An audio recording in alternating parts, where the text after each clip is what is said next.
Okay, let me introduce our next presenter, Schulte, international speaker, executive coach, and founder of the Brave Initiative. She has worked with Fortune 500 companies and associations worldwide, empowering professionals to get their brave on by speaking up, taking bold action, and leading with courage. She's lived in 11 countries, rocked dreadlocks in Thailand. Oh, it gets better. Shaved her head for cancer research. And this one, I think we need to hear the story about, Carol. Even bungee jumped in her birthday suit. Bringing a global perspective. Okay. And unforgettable stories to every stage that she steps on. She's known for her contagious energy and authenticity. And today she's going to share some practical strategies and powerful tools to help all of us speak up, stand out, and get noticed as the dynamic, brave administrative professionals that we are. So let's hear it for Carol.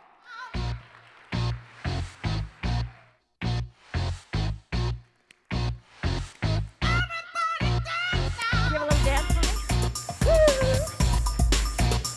Nicely done. High five, high five. All right, good morning. Keep it going. Truth. My younger sister and I have a carpool karaoke move to this song.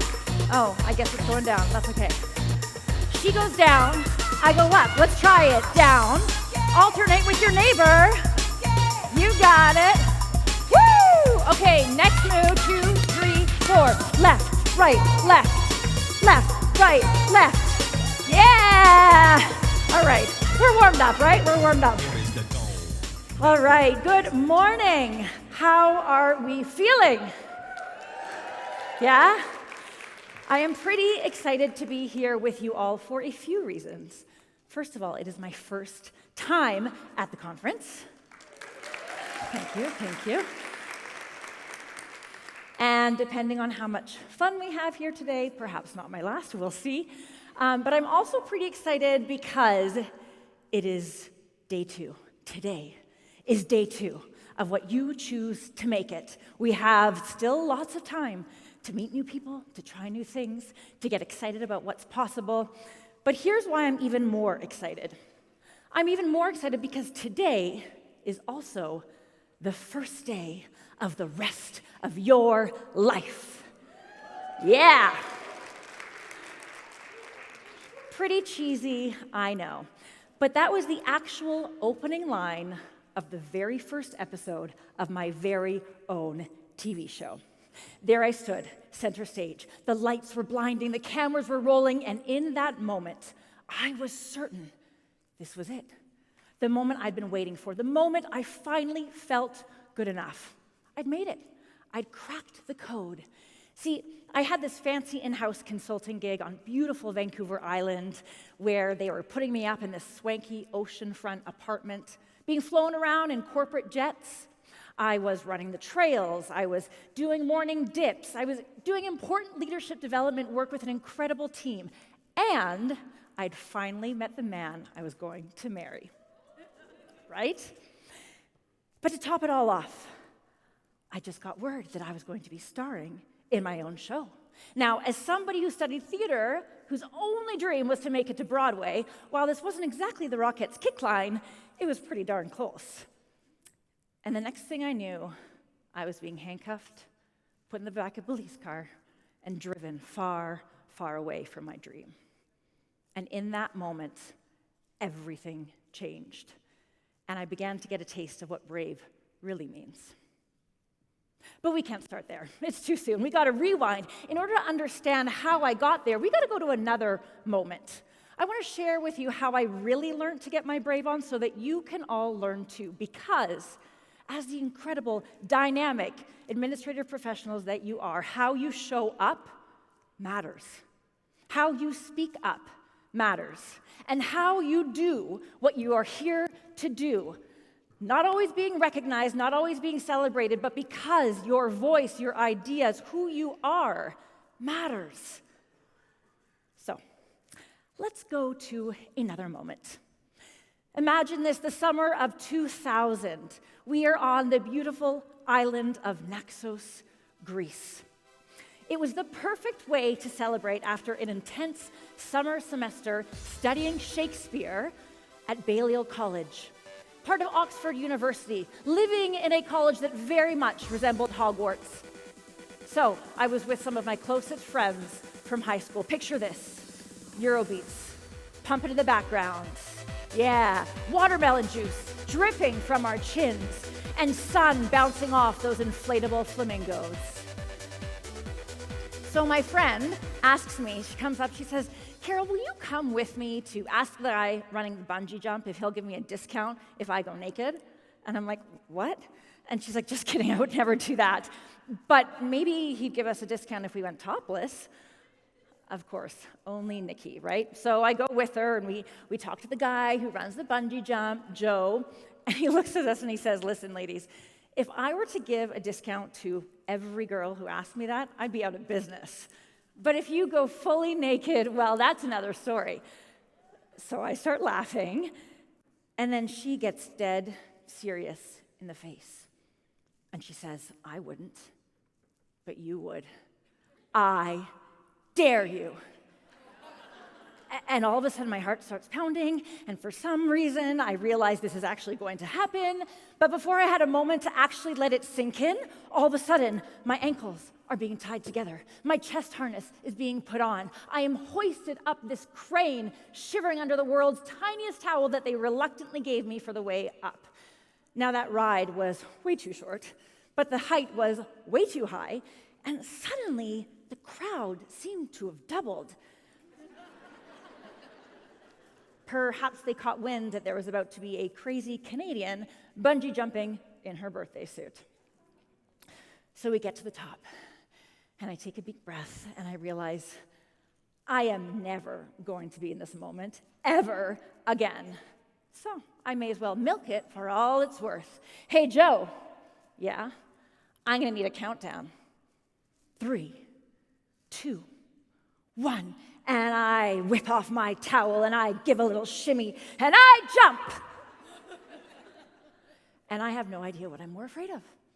The fact that I'm bungee jumping, or the fact that I'm stark naked in front of hundreds of strangers. Well, after a few bounces and my hair dropping in the pool, looking around, I think they're just going to quickly hoist me back in, but oh, no, no, no. They certainly take their time. And then I think that I can somehow inconspicuously my way, quietly, silently, back to my friends at the back of the crowd. Yeah, no, not so much. High fives, hoots, hollering, shots, all the things. It takes me a long time to get back to them. And that night, even in a different town, there were people stopping us on the street. Hey, that was you earlier today. Oh my God. Most embarrassing moment ever. Great story. But all I can say is, thank goodness those were in the days before social media.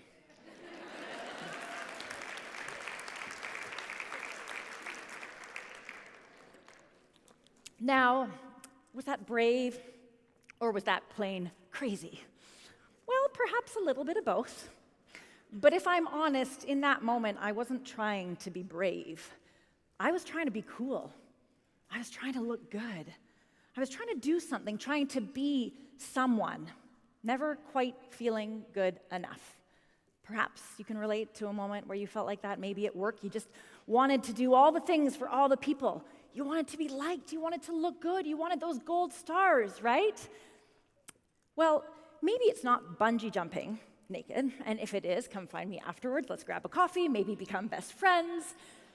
But maybe it's holding back when you want to speak up. Maybe it's not sharing your ideas in an effort to avoid ruffling feathers. Maybe it's saying yes when really you wanted to say no. When we do that, we shrink, we play small, we let other people have power over us. But you, as the dynamic administrative professional that you are not here to play small. Did you know that every living organism, from the smallest piece of bacteria to the largest blue whale, are wired to grow as big as they can and live as long as they can. So why is it that all too often we shrink, we play small, we self-doubt? Why is that? We're scared. We're scared. We're scared it might not go right. We're scared of looking bad. We're scared of upsetting someone. We're scared of what people are going to think. We're scared of failing. We're scared of fully showing up.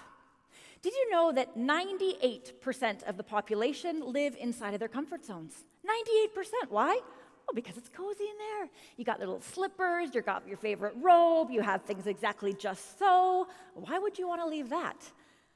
But you and I both know that's not where the game of life really gets played. And I've learned that being brave is not about being fearless. It's about being willing. Willing to try, willing to fail, and willing to fly. So at the Brave Initiative, we have a definition of brave. It goes like this. Brave is your willingness to get into action before you feel ready because you are choosing to feel ready enough. The truth is, you are never going to feel more ready than you do right here, right now. So it becomes a choice. And you are all here because you chose to be here. You are all here because you know there's more. You're all here because you are ready to be even braver. So, what would you do if you were even braver? What would you be doing that you're not already doing? Who would you be being that you're not already being? Now, I've asked this question to hundreds, if not thousands, of people all over the world, and some of the answers we get the most are things like this. If I were even braver, I would speak up more. I would ask for what I know I deserve. I would set boundaries. I would have that difficult conversation. I would learn to say no. Any of these sound familiar? Can you resonate with any of these, maybe? Yes? Oh, thank you. Round of applause. Thank you so much. Appreciate it. Save that till the end. Right? Anybody? Nods? Yes? Audience participation time? Who here recognizes something that is common amongst all of these ideas? Takes action. No right or wrong, by the way.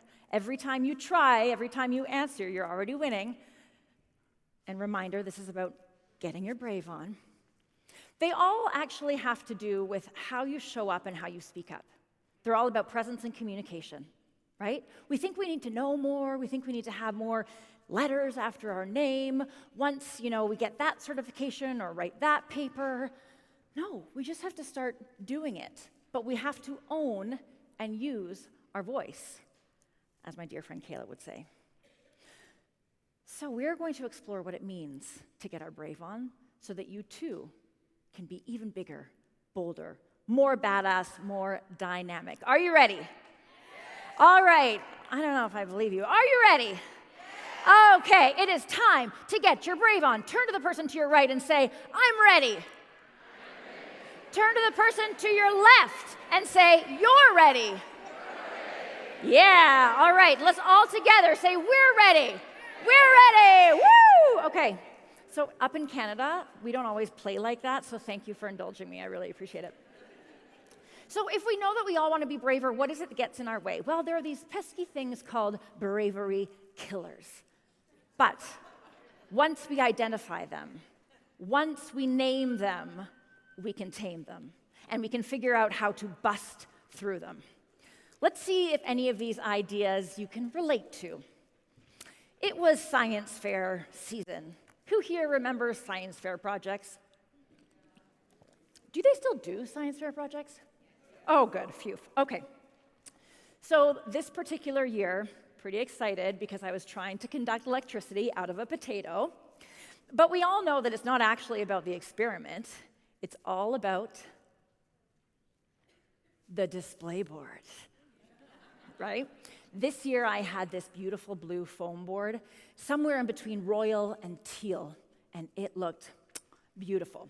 So I did my due diligence of making sure all of those reports were stuck equidistant 1.5 inches along from the side. Those charts and those diagrams were shaded perfectly using all 365 Crayola pencil crayons. The title, I got those big black sticker titles. You know what I'm talking about. So I put them out, laid them perfectly, carefully on the floor to make sure, again, they were all going to be in alignment, and then came time to stick them down. The fun part. So I stick them on the board, and I take a step back to admire my masterpiece. But much to my shock and chagrin, the title is not perfectly centered. So, what did I do? Maybe a panic attack, yes. 12 years old here. Well, I did what any 12-year-old perfectionist, approval-seeking little girl did. I started the whole thing over again, pulled an all-nighter, 12 years old. The store didn't have beautiful blue somewhere in between sky and royal board left. I couldn't take out those reports with that white glue that we were using and make them put down, like again, and actually look good. It was a disaster. Perfectionism caught hold of me at a young age, and I've been recovering ever since. Luckily, I'm working with a therapist. It's okay. Perfectionism. The idea of having unrelenting high standards for yourself that you are never going to achieve, and yet it doesn't stop you from trying. The problem is that when we want things to be perfect, we hold ourselves back. We don't want to say the wrong thing, so we don't say anything at all. We don't want to hurt or upset other people, so we stay quiet. We stay small. We expect things to be right out of the gate. Well, nothing is going to be right the first time you try it. Anyone think that they had pressure to try something new during COVID?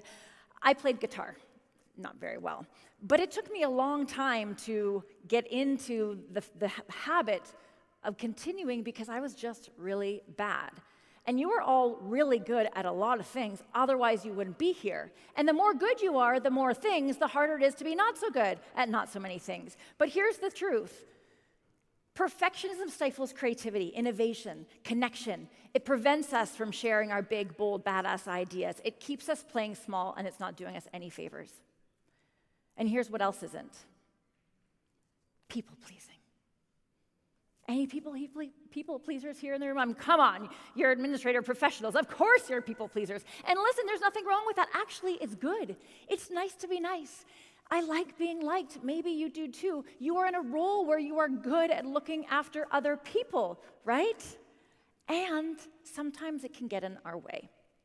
I have lovely neighbors, and when I say lovely, they really are. They sometimes leave food outside of my door or drinks that they're making. They insist that I have their rosemary cocktails even when I'm not drinking, but they mean well, okay? They mean well. And they had caught wind that I was looking for a new fancy piece of coffee maker machinery, and it turns out they were trying to get rid of their old espresso machine. So I come home one day, and there is this big, wish I could say beautiful, boxy thing outside of my door. Once they realize I'm home, they come on in, uninvited, I might add, to set it up, to show me how it works, to make sure that I love it. Now, this thing is big and gray and boxy and has this obnoxious digital display, and it takes up more than half of my counter. However, the thought of me telling my neighbors that I might not want it was so intolerable that after we had our first cup of coffee together, I was like, oh, yeah, I might want it. They said, $300, but no rush, as they whizzed out the door. Right? Now, I did not want this coffee machine, nor did I want to spend $300 on it. But again, I didn't want my neighbors not to like me, so I kept that thing on my counter for almost a month until I found my brave and I let them know that, maybe not the right piece for me.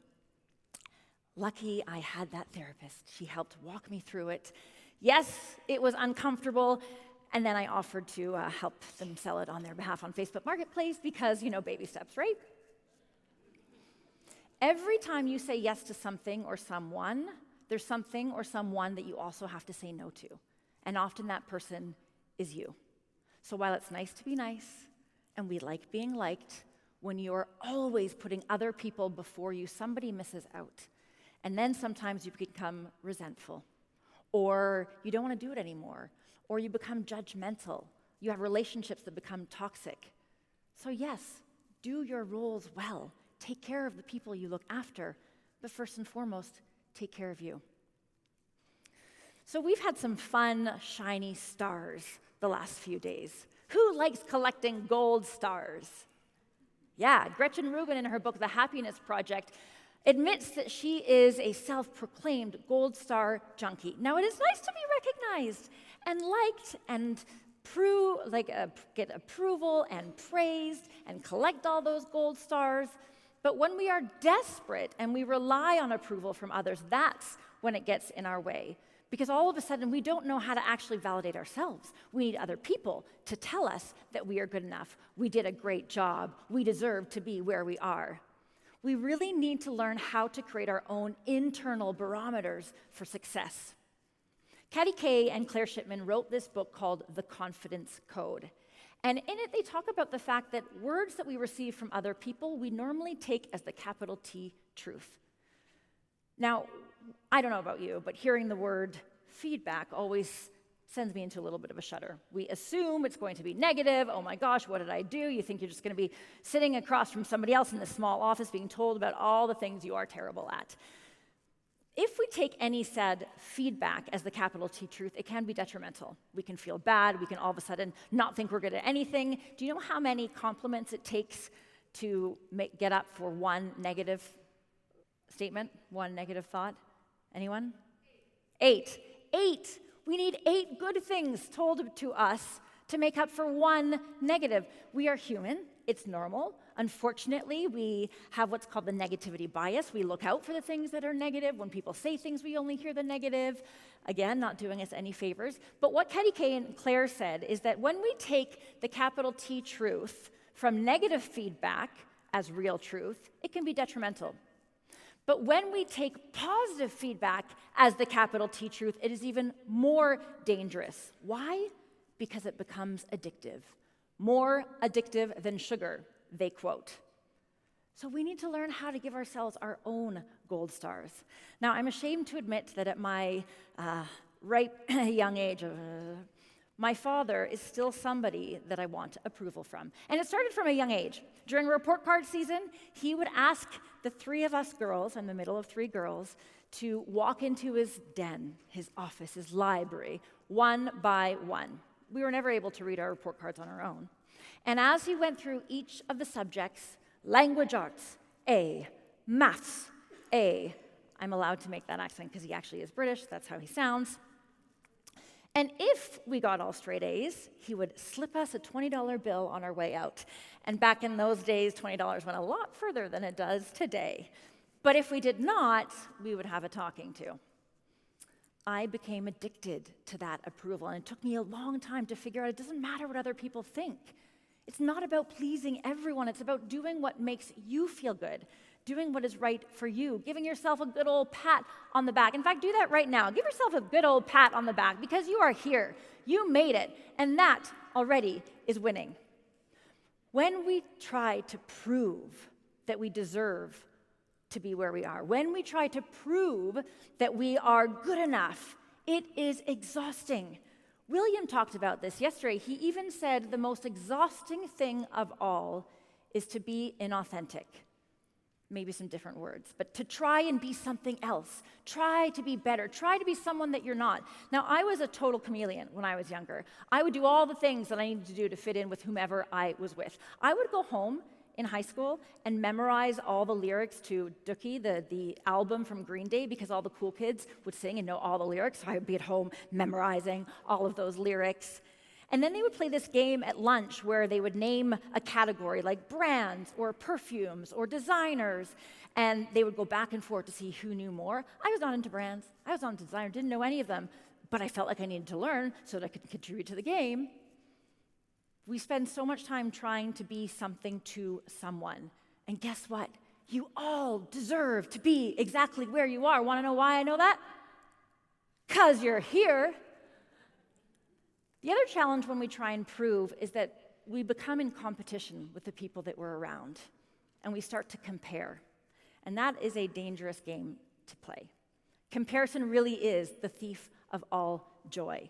And so long as we are looking at what we're doing next to somebody else is doing something different, we think that somebody has to be better or worse, and that is not the case. We are all unique and different, and how amazing is that? Can you imagine if every person that you worked with was a clone of you? Now, that either would be a very exciting high-energy workplace or it would be a crazy chaos. I'm not sure. But we need what everybody else has to bring to the table, and when you compare yourself to the people around you, you're missing out on what you are here to do. There's an ancient theory called teleology. It was practiced by Plato and Aristotle thousands of years ago. And it talks about the idea that every single one of us has a telos, a vision, a goal, a purpose, something that is meant just for us. But unfortunately, our ability to see said telos is so often blurred. Why? Because we're so busy looking around at what everybody else is doing, we forget what we are here to do. Competition is a dangerous game to play.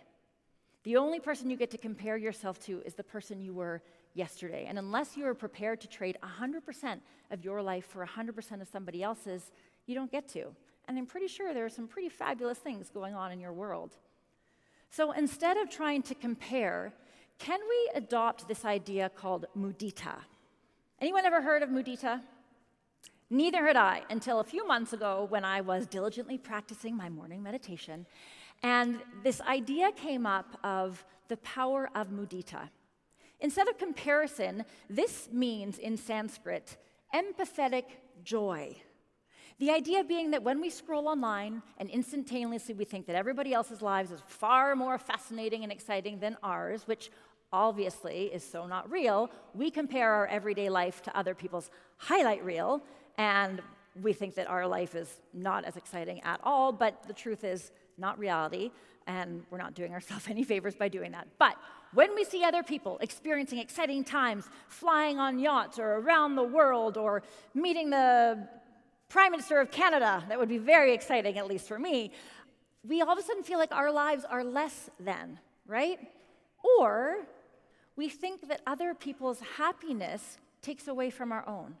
Other people's success means that we can't be successful.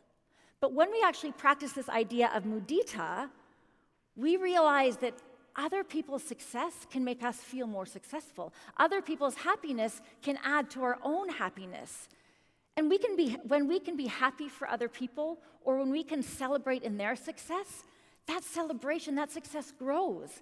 That happiness grows. See, I believe that there is enough of the pie for everyone. Peggy talked about that yesterday. There's enough going around for everyone. There is not a limited amount of happiness out there, nor a limited amount of success. So I think the more we can actually celebrate one another's joys, successes, triumphs, the more that we get to experience it and feel it as well, and it exponentially grows. And I honestly believe, especially as administrative professionals, as powerhouses that we are, we need to lift each other up. A rising tide lifts all boats, right? So let's practice mudita instead of comparison. And I want you to know that you all already have a big gold star from me. So you don't need to earn anymore. You're exactly where you need to be. You don't need to wait for anything more from anyone else. No more letters, no more certifications, no more, you can do this, no more, I believe in you. It's time for us to believe in ourselves. But unfortunately, we spend so much time living in what Dr. Seuss calls the waiting place. For people just waiting. Waiting for a plane to go, or a bus to come, or a train to go, or waiting for the mail to come, or the rain to go, or the phone to ring, or the snow to snow, or waiting around for a yes or a no, or waiting for their hair to grow. Everyone is just waiting. Did you know that the average person over the span of their life will spend 693 hours waiting for planes, trains, and other forms of transit? Almost 22 weeks in line, be that at bank tellers, grocery stores, amusement parks, and almost 6 months on hold waiting for our favorite customer service representatives. Now that is a whole lot of elevator music. Now, thanks to advancements, a lot of that waiting can be mitigated, although, dare I talk about the C time in our world, COVID added, I'm sure, way more to that. So on average, still a whole lot of time. But that time is actually often out of our control. We can't help that kind of waiting. But there is another type of waiting that is very much in our control, and in my opinion, far more dangerous, detrimental. And that's the type of waiting we do when we are waiting to feel good enough, waiting to feel ready, waiting for all of our ducks to be in a row for that perfect moment to magically arrive, waiting for that perfect hair day or our inboxes to be at 0. Now, I don't know about you, but there is no way my inbox is ever going to be at 0. And if yours is, please come and teach me your ways. And I've also been looking out around the room, seeing all these beautiful smiling faces. Thank you very much. And I have yet to see somebody who does not have a perfect hair day. So, no more waiting. That perfect moment that you're waiting for, it's not going to come. So it's up to you to choose it, to choose to find your brave, not wait to feel confident. And now, an interruption, thanks to William. This is called Interruption, Mr. Linden. Yes. And this is not just a puppy that I found online. This was my puppy. This is Linden on his first day that I got him. This is Linden in his first bath. This is Linden for our second selfie, driving. Thank goodness he loves the car because I love driving. Mr. Linden, everybody. All right, continue. So, when I was in therapy, this is the most profound thing I ever learned. It's called the acceptance equation. Now, I actually was not ever good at math, but this equation luckily is simple enough that I can remember, not necessarily easy to always put into practice. Here goes. Pain plus pain, just kidding. Pain plus acceptance equals pain. The idea being that pain is part of the human experience. We are all going to feel it, whether or not that's pain of the loss of a loved one or the loss of a job or the loss of, Starbucks running out of pumpkin spice lattes. We are all going to experience pain in our life. But the challenge becomes when we try and push that pain away, fight through it, pretend it's not there, we're in denial, we want to jump through it because pain plus non-acceptance equals suffering. Suffering keeps us stuck. Pain sets us free. Maybe an easy idea, not an easy thing to practice. There are a lot of things in life that I had to learn to accept, and I'm sure there are a lot of things in your life that you need to accept as well. It's a process, and luckily we have our whole lives to be a work in progress. But sometimes it's about taking a step back and taking an honest look at ourselves and seeing what's working and what's not. Looking at those bravery killers and see which ones are really getting in our way. Now, they're not all bad. They're not all bad. In fact, some of them have actually helped us get to where we are. They've helped us achieve the success that we've achieved, and therefore they need to be acknowledged and recognized and celebrated. And we need to know that what got us here is not going to be what gets us there. And again, you are here for more. Otherwise, you wouldn't be here.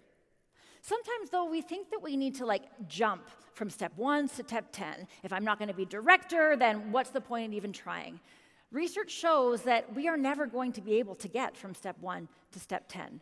We can only make small, incremental steps of progress each and every day.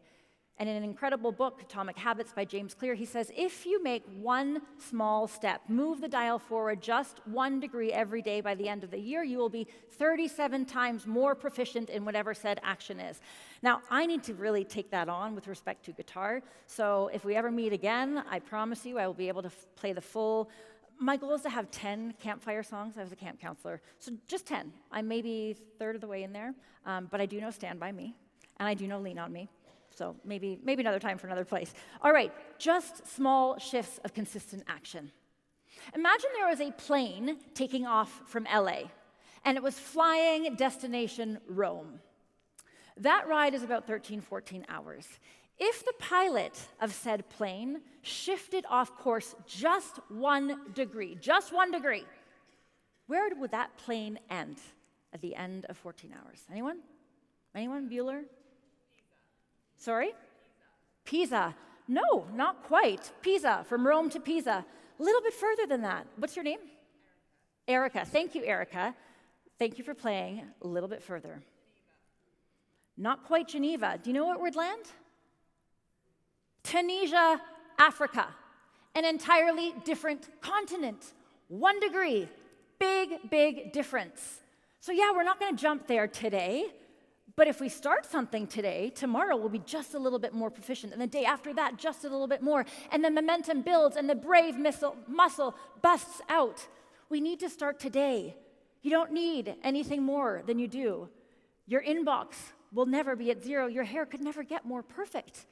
So we got to start. We got to start by really taking on our brave. We're going to explore the brave leader model. I have not yet made note of your workbooks, so hopefully you're looking at them, using them. We haven't actually gone through too much of what's in there yet, but here we go. The brave leader model. Acronyms aid in learning attention. I happen to like them, and wouldn't you have it, it spells brave. So we're going to explore the brave model, but we're going to do so in a little bit more of an interesting way because we need to make things memorable. So we are going to do so using a banana. All right, follow me, hear me out. I believe that the banana is actually the bravest fruit of all. It's bold. It's kind of bold in shape. It's bold in color, right? It's there. It's bold. It owns it. It's also pretty darn resilient. I mean, it puts up with bruises like nobody's business. It's authentic. It just is what it is. It's proud, doesn't try to be anything else. And it's vulnerable. Do you know any other fruit that allows itself to be stripped down to its barest of parts by anyone and everyone? And finally, it is empowered. It's empowered to just be itself. And empowered enough to empower others, to cheer on the entire bunch. So let's explore what brave means for you. Bold. We've heard this term numerous times from all of the speakers so far. What does it mean to be bold? To speak up more, to stand up stronger, to say what it is that you have to say, to use and own your voice. I don't think that we need to find our voice. We've got it. We just got to give ourselves permission to use it, to share ideas and try new things even if they don't work, to just be bold enough to say no when we want to say no, or yes when we're scared but we're willing to try. What would it look like if you were more bold? Would you dress differently? Would you show up differently? Would you volunteer for certain things? Would you be bold enough to ask questions that you really are curious to know or that might actually help you do your work better, but you're too scared of what you might say or what the answer is?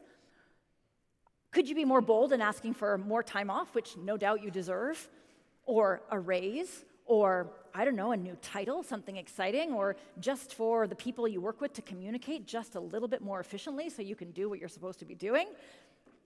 Communication with respect to being bold is so, so important.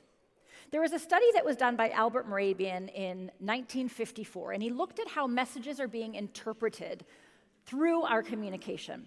Now, sometimes this study is actually taken out of context because it was looking specifically at emotive words and phrases that had emotion behind them.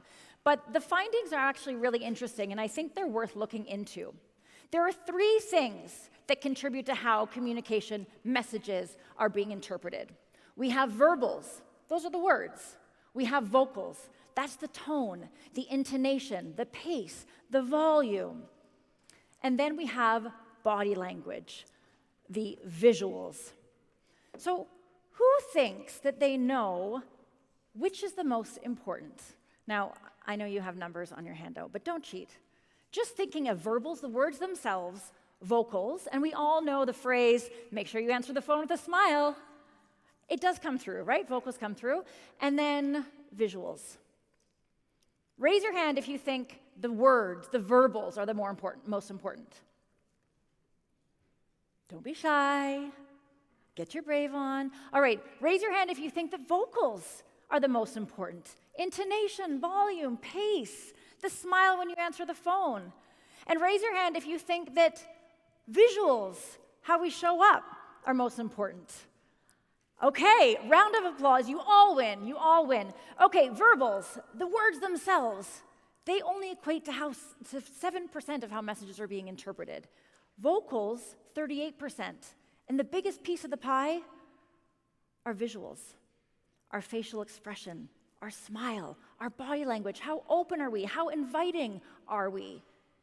And often we obsess over the script of an email or the words that we need to nail in a presentation, or how we're going to approach this or say that, we actually don't have to worry about the words themselves as much as we think we do. We need to worry about how we show up, which is a lot easier and very much in your control. So if you have an important meeting or an important presentation or an important conversation that you need to have, don't spend too much time perfecting what you're going to say or what the script is going to be, and instead take a moment to actually set intention of how you want to show up. And keeping this in mind, when we are going to have important, powerful conversations, make sure you are setting yourselves up for success so that the chance of what it is that you want to say is interpreted the way it was intended. There's something called the communication funnel, which looks at the degrees of how communication messaging could potentially be misinterpreted. At the top of the funnel, we have in person. When we are in person with someone, the chances of what we have to say is actually being received as intended are pretty high. They're pretty good. So whenever possible, make sure you can be in person. If you want that raise, be brave enough to book that meeting in person. If you can't, the next best thing is video. At least you can see the person. You don't necessarily get their aura or can read their energy, but it's definitely a lot better than the next thing, which is the phone. On the phone, we can hear those intonations, we can hear those smiles, but we miss so much with the body language and the eyes and how open they are and welcoming and inviting, and are they smiling, and are they agreeing or not so much? I mean, I could say, I totally agree with you. Yeah, Erica, that's a great idea. But my body language is saying something else. Do you believe me? And if I say, I wasn't actually sure that report is what I had expected, but, maybe you can try better next time. Does that come across as totally negative feedback? Okay, some of you. But what I was showing is, I'm here for you. I'm with you. I'm open. So keep that in mind when we want to have these important conversations. Do it in person whenever possible. And after the phone, email. How many here have ever had an email that you sent that was not interpreted the way you thought it would be? And raise your other hand if you have ever received an email and you interpreted it very differently than how it was initially written, right? Think of the amount of energy that we spend not only worrying about what we're going to say and how it's going to be interpreted, but on something we're receiving or reading or listening to and wondering what the heck it means. We can avoid all of that by taking care of this communication funnel. And please do not try and have big conversations or trying to get ideas across via text. These days, people don't even write with full words, let alone full sentences. And we're supposed to interpret and make sense out of all the mishmash that we're getting. And now all these social media platforms, I mean, the LOL I could handle, but the ROALT, all those acronyms I can't even handle. So respect yourself enough to give yourself the best chance at being received for what it is that you have to say, because it is important, because it matters, because you matter. And this leads us into something called the spectrum of communication. All the way over here, we have what is called passive communication. When you are passive, you don't say anything at all. But what this means is that you're saying, I don't care about me, but I care about you. And we're not here to be passive because our words matter.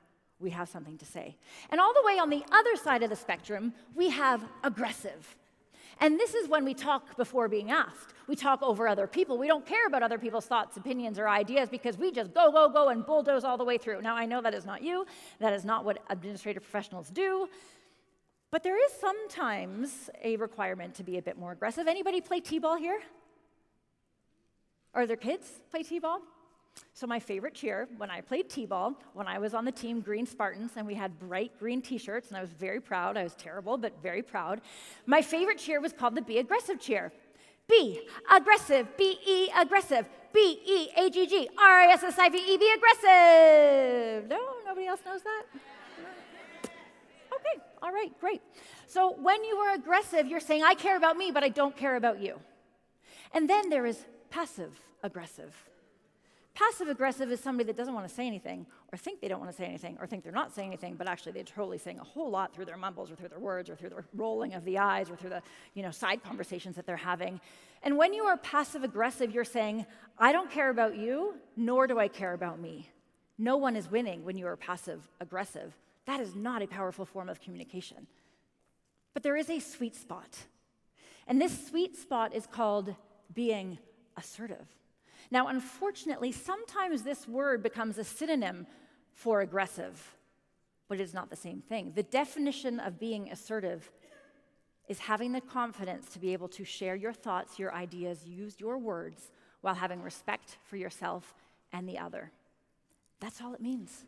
That's all it means. And I know we all have that within us, to be just a little bit more assertive, to just share what you have to say. You're not going to hurt anybody's feelings if you're being honest and truthful and true to who you are. In fact, you might actually be contributing and helping the conversation, the situation, the circumstance even better by being brave enough to share your thoughts and ideas.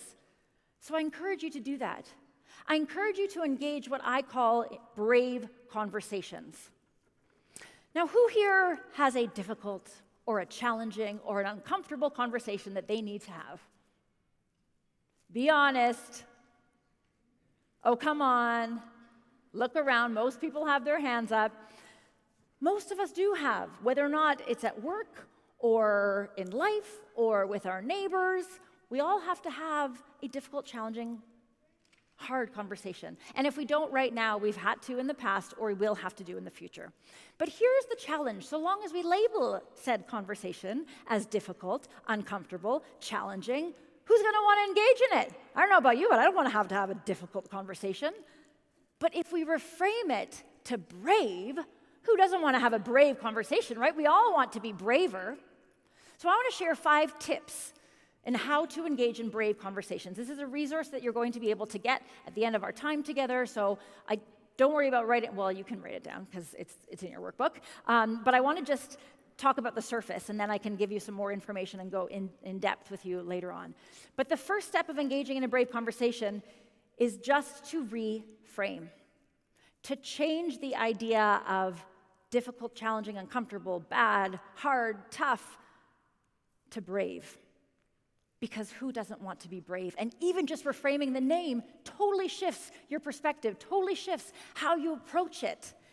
And then after you reframe it, I want you to set an intention. Set an intention for how you want to show up in said conversation, knowing that you can't control the outcome, knowing that you will only ever take 100% responsibility for the 50% that you contribute to any interaction, any conversation, any dialogue.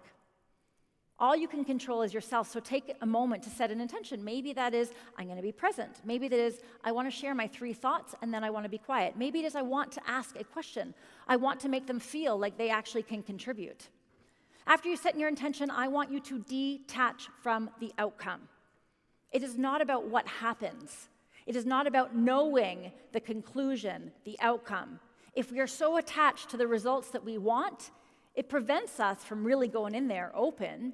And anything less than what we wanted, what we expected, we view as a failure. So long as we attach, we are connected to what it is that we want, we're not actually open to what could happen. And one of the only real upsets in life are thwarted expectations. Think about it. All the things that you wanted that you don't have make you upset. All the things that you thought would go a certain way and they don't make you feel miserable. And there are so many things that are out of our control, and yet we think that we can. We have this illusion that we can actually control how outcomes go. Well, especially if 1 or more people are involved in the conversation, we can't.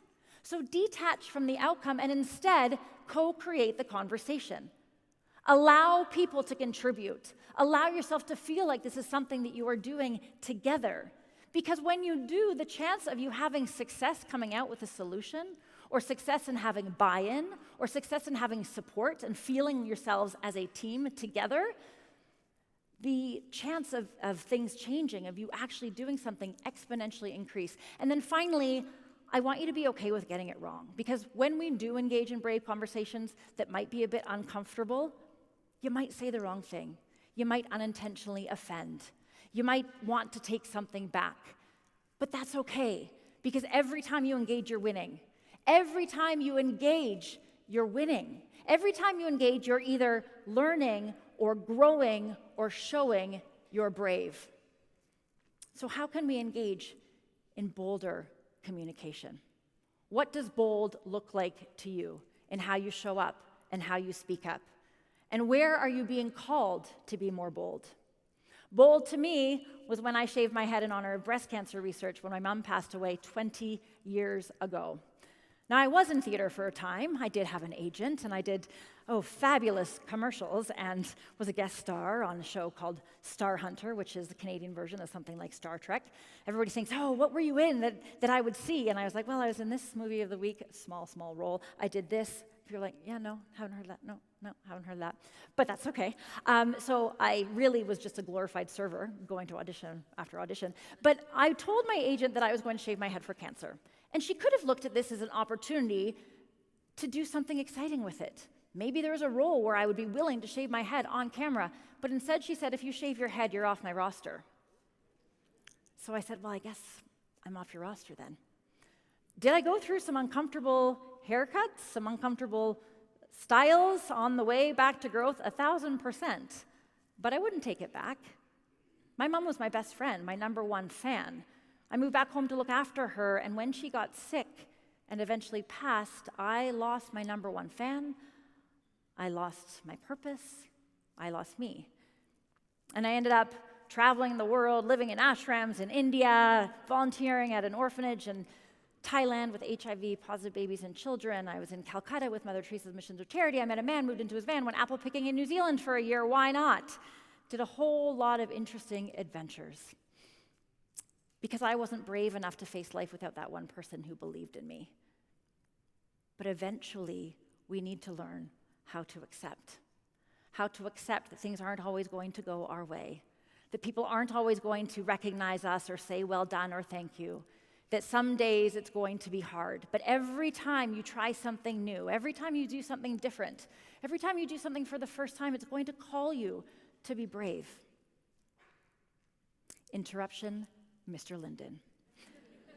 This was Lyndon's first ever Halloween costume. He didn't like it very much, but we did. This is Mr. Linden when he was sleeping in his favorite spot on top of all of my shoes under the bench. And this is Mr. Linden when he was waiting for a treat. And now moving on to resilience. Now, I don't need to spend a whole lot of time here because Joan was just talking about the importance of resilience and looking at it as a step forward, not as a step back. Peggy yesterday was talking about the importance of resilience and looking at it as an opportunity and change to be growth, to take us to the next place, the next level, right? Resilience doesn't have to be dealing with negative things all the time and staying negative. Resilience is about your willingness to grow, to come up through the concrete, through the bad times, and stay strong. And choose something new, choose to go on, not because you know how you're going to get there, but because you're going to take one step in front of the other, one step at a time. Being resilient is about staying calm amongst the chaos and strong amidst the storm. It's about realizing that when things are thrown at you, you might not know how to deal with them. But what can you do to stay grounded? What can you do to take care of yourself so that the things that are happening around you aren't going to impact you as much? Now, who here remembers Family Matters? Steve Urkel? Yeah. So he had this way that he coped. And he would say this thing, 3, 2, 1, 1, 2, 3. What the heck is bothering me? And if he didn't believe it, he would do it again, 3, 2, 1, 1, 2, 3. What the heck is bothering me? He did it over and over until he felt, okay, so what do you need to do to be more resilient? Where can you be more flappable? I needed to learn to be a little bit unflappable when Lyndon ate a whole lot of my shoes, but how can you not, love him? Authentic. We won't spend much more time here because William talked about the importance of being authentic, how authenticity is the most important city out there. It's about learning that all of us have unique gifts, skills, abilities. All of us have, whether or not it's baking brownies or having a listening ear or finding ridiculous cat memes online that make everybody laugh, When you are not sharing your gifts and talents with the world, you are being stingy with your brownies, and people want the brownies that you have here to make. So where can you be more authentic? Share a little bit more of who you are. Share more of your story. Where can you bring more of who you are to more of what you do? This is my family when we were just celebrating my dad's 80th birthday in South Africa, and thank goodness we did, because he soon needed surgery afterwards and has been in and out of hospital since May 28th. Just a reminder, do the things you can that you want to do while you can.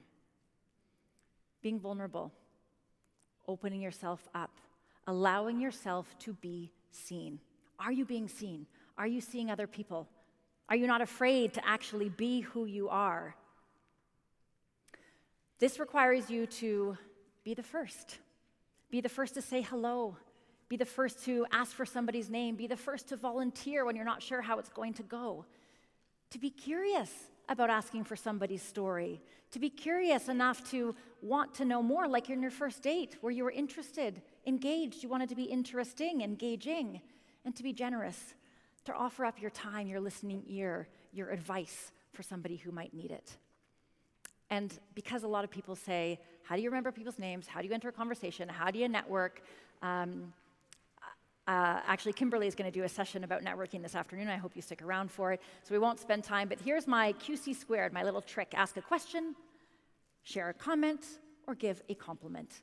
Who doesn't like receiving a compliment? Now, it has to be authentic, but every time I'm like, I love those earrings. Where did you get that bag? When I am curious, it makes a connection instantaneously. This is when I was vulnerable and launched my Brave Healing Journal. So where could you allow yourself to be seen? And finally, empowered. As you know, I love a good cheer. Always wanted to be a cheerleader. Didn't quite happen. But you don't need pom-poms in order to cheer yourself or others on. Empowered leaders, empowered professionals empower other people. And when we can all feel empowered enough to do the thing that we want to do or share the idea that we've had, well, when we cheer each other on, we go places we never thought we could. So how or who do you need to empower, or could you empower this week? Now, we don't have that much time left, but we do have enough time for something that I call the banana chair. So I'm going to need some volunteers up here, but don't worry, if you don't want to volunteer, it's okay, you're going to be voluntold. I want you to check under your table right now. Check under your table. There are 6 lucky winners who have a banana. If you have a banana under your table, come on up. The first to grab it, you go.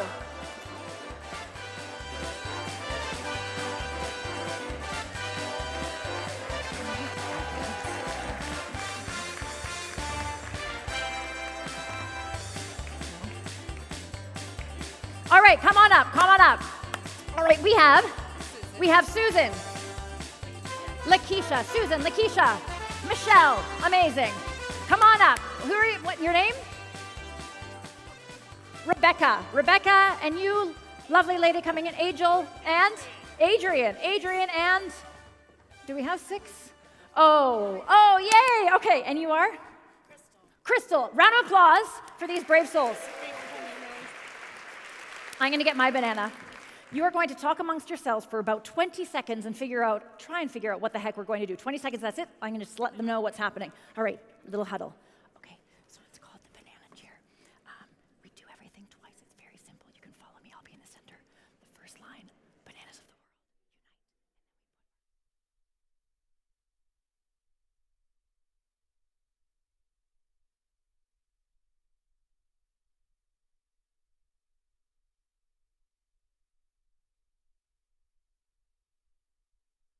Are you ready?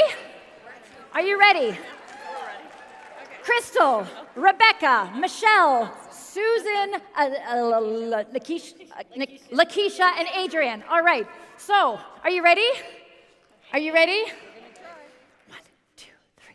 Bananas of the world, unite. Peel bananas, peel bananas, peel bananas, peel. You're gonna sing. Slice bananas, slice bananas, slice bananas, slice bananas, smush bananas, smush bananas, smush bananas, smush bananas, eat bananas, eat bananas, eat bananas, eat bananas. Go bananas, go bananas, go bananas, go bananas. Woo!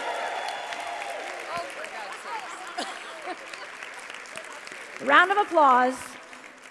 We have just enough time to do it one more time with the crowd. Do you all want to try? Do you have FOMO, or are you good? You're good. Okay. Kayla, you have a little prize for these wonderful folks up here. As you exit the stage, Kayla is going to give you your own pom-pom and, from me, your own gold star. Thank you very much. Rebecca, Susan, Adrian, amazing. Thank you. So who was uncomfortable there? Uncomfortable for them or uncomfortable for you? A little bit uncomfortable? Well, when you are getting your brave on, it's not always going to be comfortable. Comfort and growth cannot coexist. And sometimes being brave is about facing those moments that changed your life forever. Where were we? Oh, right, center stage. The lights were blinding, the cameras were rolling, and there I stood, completely convinced this was it. The moment I'd been waiting for, the moment I finally felt enough. But as it turns out, I wasn't starring in my own reality TV show. As it turns out, those cheesy lines, I wasn't delivering with poise and pride. I was actually yelling at full volume in the middle of the airport gift shop while being handcuffed by 2 police officers, put in the back of a police car, and taken straight to emergency. Go ahead, arrest me. I don't freaking care. Want to know why? Because today is the first day of the rest of my life. I was tranquilized, put into the emergency psychiatric unit, and for the next 6 days sported scrubs 24/7, wasn't allowed outside, saw mice scurrying around the ground, and had a flashlight in my eyes threatened to put me in the white room if I didn't fall asleep. Spoiler alert, I was having my first full-blown manic episode, and when you are manic, sleep is not an option. Turns out I had bipolar disorder, was diagnosed, and for the next 2 years, spent time inside 5 different hospitals and treatment centers. When I was high, spent thousands of dollars on things I would never need and baby clothes on babies I didn't have. And when I was low, I began to write goodbye letters to my friends and family. Now, I don't share this as a woe is me story, although I've certainly had my fair share of trials and tribulations and Haagen-Dazs and helium balloons, full-on pity parties, ugly cries, and all. But I share this because while I hope you have never been handcuffed or put in the back of a police car, and if you have, you and I can both check that off our bucket list, but I share this because each and every one of you have had your own fair share of trials and tribulations, of struggles and challenges. I know this because there isn't a single person who hasn't. No one is immune. No one gets a hall pass. Life is messy, but in that glorious mess, your brave is born. It's how you deal with them and who you become in the process. My story isn't over yet, and neither is yours.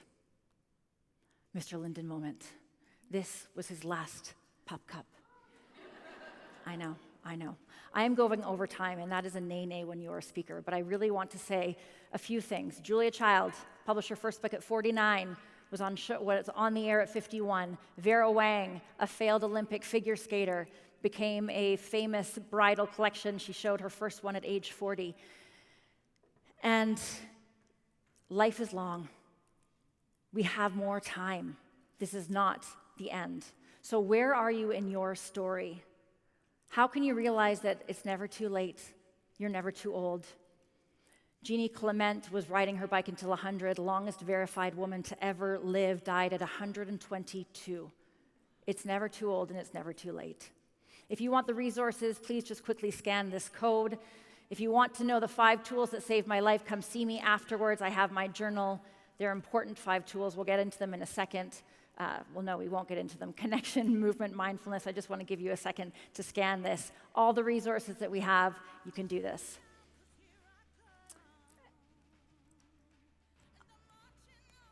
We'll get through this. Connection, movement, mindfulness. Looking around. Joan mentioned journaling. Very powerful to get all your thoughts on paper. Before we close, clearly, I needed and wanted more time with you. We'll keep going. This is a concept that I want to leave you with, the brave list. I was all about bucket lists, but without sounding morbid, a bucket list is everything you want to do before you die. It gives you this illusion of time. A brave list is everything you want to do to help you feel alive. In the middle of your table, you have cards. I want you at break, during our networking break right here, right now, flip that card over because we have now learned what it means to be brave. That question, what would you do if you were even braver, becomes a statement. Because I am brave, I will. Not what would you do if you were even braver, because I will, because I am brave, what will I do? One step of action that will take you 5 minutes or less that I want you to do in the next 24 to 48 hours, and find an accountability partner. Now, I've learned through my story that the bravest thing I can do, the bravest thing I can be is me. And believe wholeheartedly the bravest thing that you can do is to be you, especially in a world that often wants us to be anything but. Life continues to give us challenges to practice our brave. I had to say goodbye to Mr. Linden a few weeks ago. He's a future service dog in training in the autism program. I was fostering him, and on Tuesday I will undergo surgery for the cancer that unfortunately has not been responding to the treatment the last 2 years to preserve my fertility. What is your next chapter of your story? What do you need to change? How do you want to get your brave on? Because while life is messy, today really is the first day of the rest of your life. Thank you very much. Thank you.